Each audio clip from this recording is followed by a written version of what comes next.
Thank you so much. Yeah, Senator, thank you for Thank being you. here, and I would welcome you to make some opening comments. Well, thank you all for coming. Since I have 5 minutes and you have my bio, if you're curious of who I am and where I come from, you could start there. Why I find this a magical night is my mentor when I first won the seat for the Ohio Senate was Kurt Schering. And Kurt Schering allowed me to be his vice chair for two important different committees. One of them was the Small Business Committee. And Kurt Schering taught me how to be a legislator. He taught me how to get bills through, how to do the hard work, how to work in both chambers, how to address the governor, how to address a bipartisan approach to different parts of legislation. But he also let me know about the chamber that I'm sitting in front of right now and how important the different chambers are in your life. We own Rulli Brothers grocery stores in the Youngstown area. We are members of several different chambers. One of my biggest thrills was getting endorsed by the U.S. Chamber in my primary about a month and a half, 2 months ago. And that was a huge accomplishment for me. And I think it's just because my family's been in business for 110 years. And I understand the concept when government gets in the way of business and what that means. Of course, we have to have a government. We cannot have anarchy, but we have to have more of a loosely formed government that gets out of the way of business. And I'll just give you an example. During the Obama administration, they created a new different oversight called the Department of Origin. The Department of Origin was such a horrible institute. What it did is, in the grocery industry, if you have an avocado that comes from Brazil, Costa Rica, Mexico, or Venezuela, the administration was requiring that every business actually tracks that from the moment it leaves your warehouse to the moment it goes into the customer's basket. And it has to be separate the whole time. Separate baskets, separate logs, separate everything. The grocery industry, as I don't know if Matt's in here, he knows this crystal clear, it's only a 2.5% net. So when you put that kind of oversight, it actually prices you out of the market. And then they had the teeth that was involved in that. So they would have inspectors, and if you were caught in violation, it was a $2,000 fine for every violation you have. That puts mom and pops out of business. There's other things that happen. The plastic bag ban that happened in Cuyahoga and happened throughout Columbus. That hurts mom and pop again. In the grocery industry, a plastic bag is about 4.5 cents for a printed side. Paper bag's about 43 cents, and a cloth bag's about $2.65. During the pandemic, I researched cloth bags within the California area, and they had more bacteria and more diseases than anything you can imagine. I understand the pursuit of conservation of our environment. Ducks Unlimited is number one preserver of land in the country, but we cannot do it on the backs of small businesses. Government needs to get out of the way of businesses. Now in the Ohio 6, our magic is the Utica shell and the Marcellus shell. It's a pet project of mine that I've worked on for 6 years. I'm very proud of it. We have enough energy in the Ohio 6 to support the entire earth for 500 years at the demand that we have right now. And the best part about it is if we're able to actually bring that to fruition, and we're able to build more power plants, or we're able to drill more wells properly, we develop a cleaner natural gas industry than anywhere on earth. And you look at bad players like India and China and Russia, they are literally polluting the earth. We're not doing that in the Ohio 6. And if we're able to get the energy up to where it needs to be, there will never be another war where our boys and our daughters go get killed in a Middle Eastern war that has nothing to do with our culture and who we are. So I think it's up to elected officials that ask government to get out of the way, to give the business owners an opportunity to flourish, like we did when we pulled the cat tax back. Pulling the cat tax back up from the Ohio State House is one of the most proud things I did, because it allows businesses, instead of taking that money that you're using in inventory, you reinvest it in the business. Any business owner in here that signs the front of the paycheck instead of the back of the paycheck understands one thing. If government lets you keep the money, you will take that money and you will reinvest it in your company. This is just a fact. And this is the progress that this Ohio 6 needs to go. We need to have business-friendly leaders that are in elected positions and are accessible by members of the chamber. Thank you very much. Great. Well, thank you, Senator, for that. Before we dive into some questions, I actually would like to have the president of the Alliance Area Chamber of Commerce, because we're here in Alliance, pretty cool tradition that Rick clued me into that we're going to carry on. So Rick? So most of you know that Alliance is home of the carnation. So how that started in 1886, an Alliance native, local green thumb and politician named Dr. Levi Lamborn propagated the scarlet carnation flower from the French seedlings called it Lamborn Red. Opposing William McKinley for the 18th Congressional District a year later, Lamborn presented the future president with a Lamborn Red scarlet carnation boutonniere before each debate.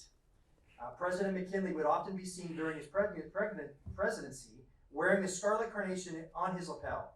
In 1904, the state of Ohio adopted the scarlet carnation as a state flower in honor of President McKinley. I know we're not on a debate here, but we wanted to give you, just as a tradition and to remember your time here, a little scarlet carnation. Oh, wonderful. Thank you very much. Thank you. And William McKinley graduated from the same high school I did. There you go. Yeah. Ah, Yeah. well, how about that? Yeah, I love that. Yeah, Thank you very much. great. Well, so, given, the heritage, this is a really important and powerful state in the history of politics in this nation. And there are so many we've got some really interesting characters from the past. You're vying to be another one of them. And I just wanted to ask you. Is this a roast? No. I'm just kidding. No, not yet. So what initially motivated you to throw your hat in the ring to run for public office? I never had an intention to run for public office. The only thing that would tie me to that is I've always had the ability to speak. When I was in high school, I was a second in state in extemporaneous, and I went to Emerson College. I got a degree in speech and another degree in business communication, but I jumped right into retail for the first 20 years after graduation. I stumbled into politics. St. Patrick's in Leetonia, it's the oldest Catholic church in Columbiana, and the bishop at the time was going to close it. So I did all these maneuvers to save the church. We were able to start a pierogi committee, pay off the debt. We restored it. We went down to one mass. We shared the priest with St. Paul's out of Salem, and we had a little campus, and we allowed nuns and priests when they retired to stay at our campus, and we were financially sufficient. I didn't start that until my late 30s. And then right after that, we have a wonderful school in Leetonia. Newt Gingrich's ex-wife at the time was from there, so he helped the funding. I had incompetent school board members that put it $3 million, a $43 million beautiful campus, $3 million in debt in 1 year. Got involved in that. I was on that for about 8 years, a little over 8 years, president for 4. We went from 2 million in the red to 8 million in the black. We're still in the black, 7-8 million. We lowered property taxes 10%. We ran the school like a business. I understand public schools. I'm a big fan of charter schools and public schools. I think all of the above, even with energy, all of the above. Now, natural gas is my preferred energy, but if you could show me solar or wind that actually could propel something, I'm interested. From the Leetonia School Board, David Johnson, the chairman out of Columbiana, called me, and he said that John Bocherry was running for the Senate seat, and that a Republican had never been from Youngstown. If I would consider throwing my hat in the race, this is where the friendship with Kurt Shearing and I began, because Kurt's not a big fan of Bocherry. So we started our friendship right there. But I ended up winning the race. I was blown away that I won the race. I actually thought I was going to lose all the way up until midnight that night. I got down there and I started working real hard. I got on some really good committees. Larry Obhoff, the president at the time, him and Kurt Shearing took me under their wing. We produced a 33-0 vote for the first budget of my first General Assembly, which hadn't been done since 1981. The Ohio Senate is a mature chamber. It's not radical. It's not over the top. It's not sensational. It's not tabloid like the other chamber is right now. And I don't mean to offend anyone that's inside the other chamber right now, but the Ohio Senate is actually the one that's carrying the state. We are producing bills on a weekly basis.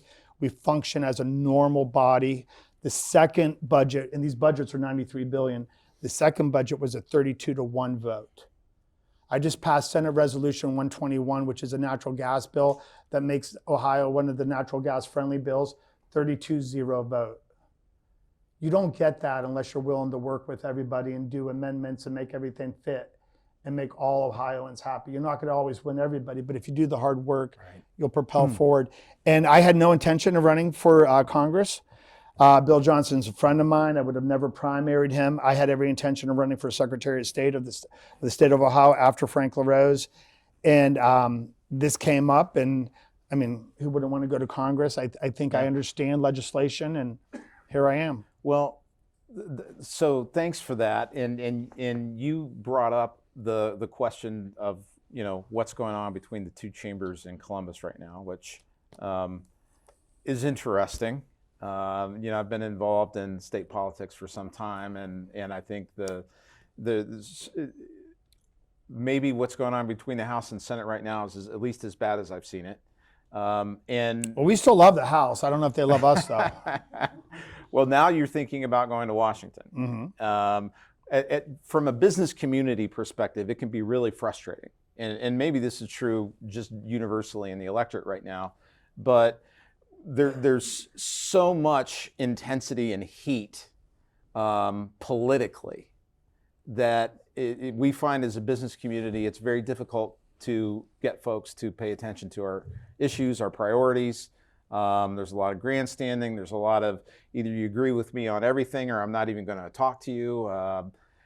How are you going to be able to navigate that environment should you end up in Washington?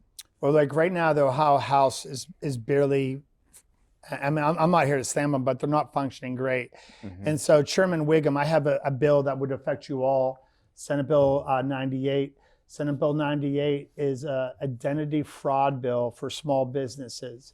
And what this does is right now, if you have a business, like I own Rulli Brothers, well, if I was a bad player and I took out a company called Rulli Market, and I go to Frank LaRose and I register Rulli Market and I start applying for all these different credit cards and these different line of credits throughout the community, I could do it on the back of Rulli Brothers, and a lot of people would give them the access to that.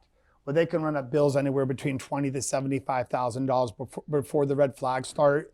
And by the time that billing gets into your accounts payables and receivables, those bad players are already gone, and they just took $70,000 of your own money. So now with this bill, if someone does an application within Frank LaRose's Secretary of State's office, and the name is similar to their name, they're going to email you to see if you're affiliated with it. So it's on your radar. And if we find out they're doing something bad, then Secretary LaRose is going to contact your local prosecutor to see if charges could be brought, which a lot of time will scare those people and save you all these tens of thousands of dollars. Scott Wiggum, the chairman, I was there 2 days ago, and he's pushing my bill, and it's amazing. But you go and meet with him, you go and meet with opposition, you reach across the aisle, and you just do boring work. When you look at the U.S. Congress, you look at Marjorie Taylor Greene, or you look at AOC, or you look at Matt Gaetz, and you look at all these different players on both sides. These are sensationalist elected officials that love the limelight, because people are like Andy Warhol, they like that 15 minutes of fame. But there's a lot of people in Congress right now, and if you're in my grocery stores and you're in retail, people are going to tell you, those guys are all bums, they don't do anything, Congress, Capitol Hill's a bum. There's hundreds of elected members there that are doing hard work, and you don't know their names. There's a reason. Mm-hmm. You don't know their names because they're working. If you don't want to work and you just want to call for vacate the speaker, and this is going on right now as we speak, if you call for vacate the speaker, you're not working your bills. You're not working to bring stuff back for your community. There's a lot of work. I mean, when we were building these natural gas power plants, all the hiccups you get with zoning people and local mayors and tax abatements and all this stuff, this is boring work. But if you don't do that work, people are going to pull out. When Bill Siderwitz was building the second power plant up in Lordstown, I had an over-anxious zoning girl, and she was going to stop 2 access roads. And so we had to go meet with her 4 or 5 times, but we had a lot of good conversations and brought a couple Dunkin' Donuts, and we worked it out. Well, so, given the some of the intensity, the extremism that exists right now, I hate to push on a hot button issue that can sometimes provoke folks.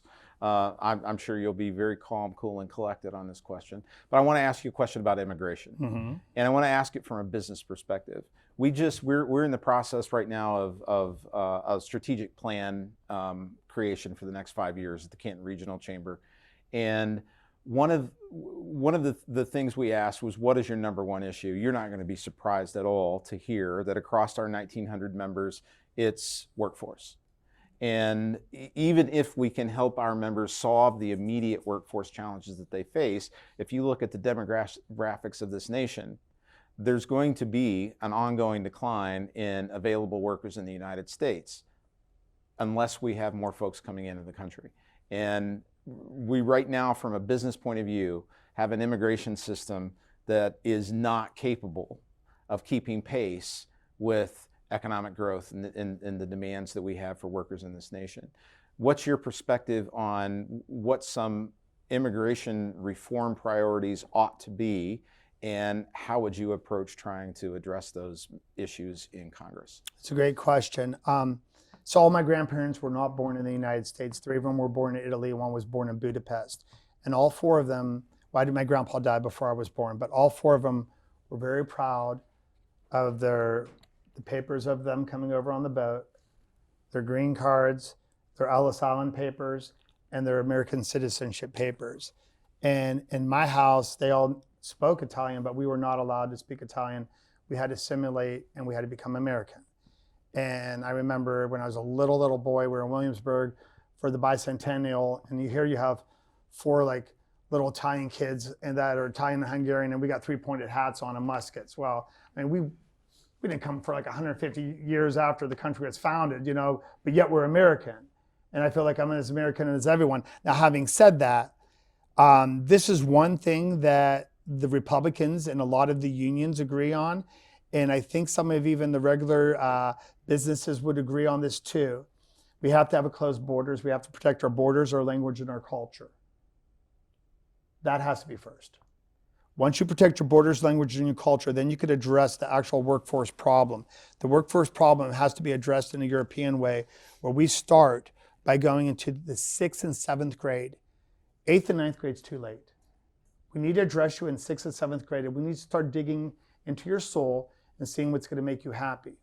If a 4-year degree is your future, then so be it. 4-year degrees could be great. I know we have some higher ed here. I sit on higher ed. I have a bachelor's degree. All my brothers do. My mom and dad did not. So there's that. So when you look at that, are you into a trade? Are you going to school? Are you just going to start working right now? What is your perspective? And then let's give you a reason to live. Like I was instrumental in starting the Utica Shell Academy in Salineville, Ohio. And what we notice is when you go into Toronto and you go into Mingo Junction and you start going into Steubenville, you have kids that had the guts of the economy of the Ohio 6 ripped from you. And it happened in Buffalo, it happened in Pittsburgh, it happened in Detroit, it happened in Allentown, it happened in Youngstown, it happened in Akron, it happened all over because people in the 80s and 90s thought it would be entertaining to go to Mexico and China and Indonesia and pursue slave labor where people would work for $5 an hour instead of supporting the middle class of America. The problem we have right now is both political parties have abandoned the middle class of America. So workforce development needs to go back to that angle. But you have kids that were plucked out of society because of this pandemic, and they were taught that, wait a minute, life's too short. You don't want to work. Just stay at home and collect a check and call it a day. That's insanity. We have to wake these kids out of the basement. We have to have them put down the bong. We have to have them show up to work. Now, how are we going to do that? You have to paint a picture of a better future. You have to paint a picture where, like our mom and dads, I don't care if you're from the 50s, 60s, 70s, 80s, you were going to do better than mom and dad. If mom and dad had a Buick, you might get a Cadillac. You know, you might be able to marry the girl or the guy of your dreams. You might be able to have both families work and, vacation in New Orleans and just have this great life. It seems like that has gone away and there's no more drive. And the drive is like, how can I get satisfied right now in my own skin? When you allow illegal immigrants to come in, things happen. Like right now, like a lot of the Amish workers and the illegal immigrants, you'll see a lot of the accidents on the workplace and they're covered up. It's very dangerous work. Now, this is such a tough subject. When I talk to my produce guys in California, in Salinas and Oxnard and all up and down the coast, if I took you guys out there in a bus right now and we're going up the highway, from the highway to where the mountains are is about a 40-mile to 50-mile range. And you'll see armies of broccoli that I asked the one guy, we went for like, I think it was 27 miles, and it was just broccoli for 43 miles, like soldiers for 27 miles. He goes, there's 3 billion heads of broccoli you just saw. Wow. And there's nobody to take them out of those fields. So is that a work visa? How do we work with the Mexican government and we get legitimate people in here working so we know who you are? If you're coming through our borders, you have to be vetted. We can't just let anyone in these borders. We have to do it for the security of the country. And this is going to be a stark contrast between me and my opponent. We have to have safe workers here. We have to protect American workers. American workers mean more than other workers. America is better than other countries. That's why we all live here. And it's the greatest experiment ever. It's just going to get better, but we have to do better. Now, these immigration bills that they're working on, I don't know how you talk the Republicans and the Democrats off the ledge and you have real conversations begin. I think you saw it a little bit with Reagan, but I don't think we've really seen much since Reagan. And there is a problem with the workforce. But what would be wrong when we see a country like Brazil that's, you always hear about these caravans. Oh, this country, Venezuela is starting a caravan, or Argentina is starting a caravan, Costa Rica. When you hear about these, what would be wrong with our embassy setting up 15 or 20 little kiosks throughout those countries and saying, do you want to come to America? My grandma used to tell me when they first came to America in Italy in the 1890s and 1900s, they would put these big billboards on like the wall and they'd say, come this day and this day and this day and get vetted. And they want to know, do you have papers from your doctor? Do you have someone from your church? Do you have your high school diploma? Can you show that you can produce? Could you do something? Do you have the skill? Do you have a trade? Are you going to be a benefit for America? We need to get back to that. I'm not saying immigration is wrong, but open borders are completely unacceptable. Well, and you also talked a bit about trying to help people advance from, and have good opportunities for the middle class in this nation. And I actually spent a lot of my life working and traveling outside the United States, living abroad as well. And one of the things that always struck me, if you think about being in a global economy, what's your comparative advantage? And we have an incredible system of higher education in this country, which is a real differentiator for this nation and contributes an awful lot to our economic competitiveness. We're here at the University of Mount Union this evening. We have representatives of other institutions of higher education with us as well. Unfortunately, higher ed's been a target for a lot of politicians lately. And I'd like to ask, from your perspective, what can Congress be doing to strengthen our institutions of higher education and protecting that competitive advantage that we've got in this nation? Well, Nick and I were just talking about this before the show right now, or whatever, fireside chat, it's a little FDR. I like that. So Jerry Serino is the chair, I'm the vice chair of higher ed in the Ohio Senate. So we just had all the universities, the state universities, unfortunately, but they all came for money and they all went through their program. So the last one we had was Ohio State and Youngstown State, and both the presidents came in. We gave them an hour, and ironically, they had a baseball game, so it was a lot of fun that day, teasing them about their baseball game. But what they both realized, and I helped Jim Trussell at Youngstown State do this, when I was working with NUV, which is a V2 charging station from Belgium, because GM closed our Lordstown plant, so we had to pivot in Lordstown Motors, and then we pivoted into Foxconn, and we're trying to save the 4,000 jobs, saved about half of those. And then we built right next door the Ultium battery plant, and that's GM and LG working together. But what we noticed is that we don't want our brain trust, especially with Mount Union, we don't want our brain trust leaving Ohio no matter what. So we have to stop that. We have to make sure that the jobs are there. Now look at those two examples I gave of Foxconn and Ultium. How about Intel? It's a little bit different. There's almost tale of two cities in Ohio where we are literally missing the physical grunt workforce and labor in the skilled trades. Alone with the carpenters contract on building the Intel, it's 200 million hours for the entire project. They're going to be pulling carpenters from every aspect of Ohio, Indiana, Kentucky, West Virginia. Now that's one aspect. How about the brain trust? Now, when we were talking to Director Young, who is the director from South Korea of Foxconn, 2.3 million employees. He says, we would love to take as much of our companies out of Taiwan right now and put them right here in the Valley, but you don't have the brain trust. And I said, we got Mountain Union, we got Youngstown State, I got Case, I got Carnegie Mellon. I said, I got your brain trust. He goes, it's not enough. So workforce is huge, and it's two different prongs. It's the grunt work that we need, and it's the brain trust. We've done stuff in the State House where we've been able to do different incentives so kids would stay here. Jim Trussell, along with Nuvi, I was able to discover that Purdue University has this thing called data mining. Data mining's been going on for 7 years at Purdue. President Mitchell explained the whole thing to me, and what they do there is it started with Cummings and it went to Caterpillar. They will take these pods of 12 to 16 students. In these pods, the first day of class, you go Monday, Wednesday, Friday, you go to Caterpillar, their headquarters, they give you a problem they have that they don't have the help to fix the problem. And you have a whole semester to fix the problem. And as you fix that problem, you data mine every aspect of it. 100%, the data that is involved in fixing that problem leads to other solutions within that company. And 97% of everyone that's in the pod works for that company upon graduation to Purdue. Well, President Trussell and President Mitchell already had a relationship from before. So Youngstown State became the first university outside of Purdue to have a data mining program, which is happening right now in Foxconn, at Mercy Health, at Altium, and at Goodyear. This is really incredible stuff because now there's a waiting list at our data mining. We only have 72 kids. We had 400 kids apply.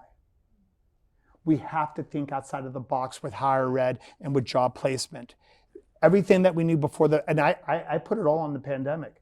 Everything that we knew before the pandemic has changed because we've changed the wiring of our kids. Yeah, well, so if you mention the pandemic, another thing that really has changed is our downtowns. If we look at, we certainly in downtown Canton, I know the same thing is true in Akron. The commercial occupancy of buildings downtown pre-pandemic was much higher. Since the pandemic, a lot of that hasn't come back. And so downtowns are facing a real challenge now with what do we do with this commercial space? Is it possible to convert it to retail, to residential, to mixed use? And there have been some bills before Congress. I think one of them was called the Revitalizing Downtowns Act, which could, create a tax incentive to support downtown investment and revitalization. Is that something that you would support? So as far as the political aspect of it, a lot of people that would, that I would face in a primary would swear, absolutely, you never help, you never do an incentive. I'll do whatever it takes to get more business. I think business fixes everything. I think socialism sucks. I think it does. And I think what kills socialism is strong business. So whatever we could do to have strong business, we have to do. In Youngstown, Ohio, so I graduated from college in the mid-90s. I came back. I had friends from California, New York, Florida, and Texas all visit me. And they're like, this is the worst place on earth. It's worse than New Jersey. And I was like, yeah, but this is my town. We've been here since 1917 in business. But we had a mayor, Mayor Jay Williams, who was a Democrat, who ironically grew up in my grandma's old house on the east side of Youngstown. And we would lose Jay to the Obama administration. They made him automotive czar. Well, Jay actually thought outside the box, worked with the Republicans. And I wasn't even elected back then, but I would go to some of his fundraisers and hear about, he had a thing called Youngstown 2010. And in Youngstown 2010, the only thing it was addressing is how do we open up Youngstown again? He did incredible. He started fixing, he had a broken window policy, no broken windows. He increased the police department. He did incentives so people would start moving in. People started moving in. Unfortunately, we lost him to the Obama administration, but they developed something else immediately after, and they called it the entertainment district. And they gave 72 alcoholic licenses, and they opened up 43 bars. A lot of those friends that came in the mid-90s to visit Youngstown came back around in 2018, 2019, 2020, before the pandemic, and they said, this place is incredible. You'd be downtown Youngstown. Now keep in mind that Jim Trussell took over Youngstown State, and Youngstown State moved all the way down to the river. We built an amphitheater that we've had huge acts. We've had Bob Dylan, we've had Willie Nelson, we just had Iron Maiden, and we have the Phantom hockey team there. We built an amphitheater that has cool jazz all summer long. We have the Dior Center. So it's a very cultural place right now. And even right now, we had a little hiccup with the pandemic, and Mayor Tito Brown was redoing some of the streets. So we got clogged up for a couple of years and we had to take a step back. But I was just out last weekend and there had to be anywhere between 3,000 to 4,000 people walking on the streets in downtown. Now, when I'm downtown Columbus, I do not see that. So it is possible. I'm not saying Youngstown's already fixed, because Youngstown's south side and Youngstown's east side has a lot of work to do. The north side has an incredible renaissance, once again, with Youngstown State pushing upwards. We have an incredible Jewish center there that has taken back a lot of these neighborhoods. And we've had revitalization of homes. If you have a historical home, Youngstown has all these incredible homes built in the 20s and 30s. And we're getting young kids that graduate from Kent or Mount Union or Youngstown State that are staying here. Because guess what? Now I got a high-tech job for you where I can pay you $100,000 and your spouse can make $100,000 and you could get this old cool mansion and fix it up and you could have this fun life in Youngstown or in Akron. Well, you know, this is always surprising to me in a setting like this, how quickly the time goes. We had time already. We're getting close. Wow. And before we get there, what I do want to do is make sure I get to one of the questions that came Sure. in during registration. So, whether it's housing, roads, municipal infrastructure, or energy pipelines and transmission lines, America needs to build a lot more stuff of all categories in coming decades. Permitting reform is one potential bipartisan area of policymaking in the next Congress, because people on both sides of the aisle agree that current planning laws are keeping us from building the things that we need. So the question: do you believe permitting reform is an important priority for the next Congress, and what could that involve? Absolutely. Yes. Yeah. Answer is yes. I mean, I'm not familiar with the bills that are in Congress right now because I've been so concentrated on the Senate. I would look at those bills immediately. Okay. I love that. Great. Yeah. Yeah. No, thanks for that. And we are, unfortunately, coming up to the end of our time with you. I want to thank you for taking the time to be here with us today, and also to invite you, if you would like to give 3 minutes of closing remarks to the group. Well, I'll just say this. If I win, I want to be extremely accessible to everyone in this room. Constituent outreach is the most important thing in the world. So a lot of times, like even now, a lot of people don't understand civics. So a lot of people don't know there's two forms of government. Like, I'm not your U.S. senator, I'm your state senator.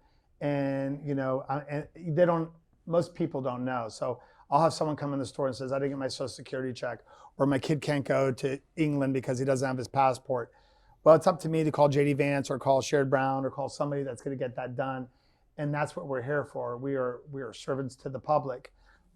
But I've said it twice. If I truly am going to walk around and get involved in this in my midlife, I'm going to do it for the benefit of business, because I think business kills socialism. And never in the history of man has there been a society like America. Maybe the Greek Republic could be the only thing that could be close. But there's never been people that have been governed by themselves, where we don't, like you take someone like Donald Trump. Someone might love him, someone might hate him, but he's here and he'll be gone. Whether he gets elected or not, reelected, it always moves on. People say it's the worst time ever. Not really. We had a vice president killed his treasurer. We had an American Civil War. We've had all kinds of things that have pulled at the fabric of who we are, and we always will survive in the end. But guys like me need to get here. We need to take care of businesses, because businesses will simply produce more taxes. With more taxes come better roads, come better schools, come a better standard of life, come better airports, better life all the way around, because you guys are the ones that are producing the money. And when elected officials come up here and we just talk fantasy, we can't do that anymore.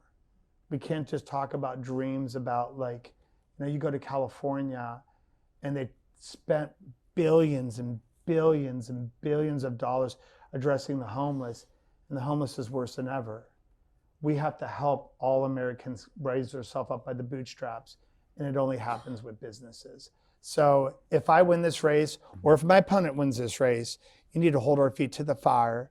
And when regulation and government gets in the way of your businesses, you're our boss. This. You know what this is? This is a job interview. I'm being interviewed by you, the boss. So whoever wins these seats, and I don't care if it's your state senator or your House representative or your congressman, or we have Bernie Moreno and we have Sherrod Brown, and when they come around, you need to hold their feet to the fire too, because, you know, a lot of times they only want to come around when the cameras and the ribbon cuttings are going on, not when you have a zoning guy, a Minerva, that's giving you so much shit that you want to pull your hair out.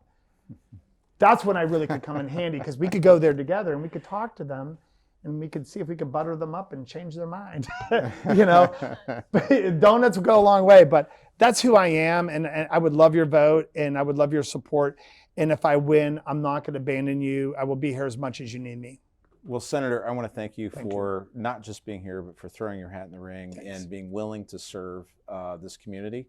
I also would like to thank you for your kind words about Senator Schering, who is well known and loved in this part of Ohio. Yeah. So thank you again, and we wish you the best of luck in the bless you guys. remainder of the campaign. Thank you. Thank you. Thank you.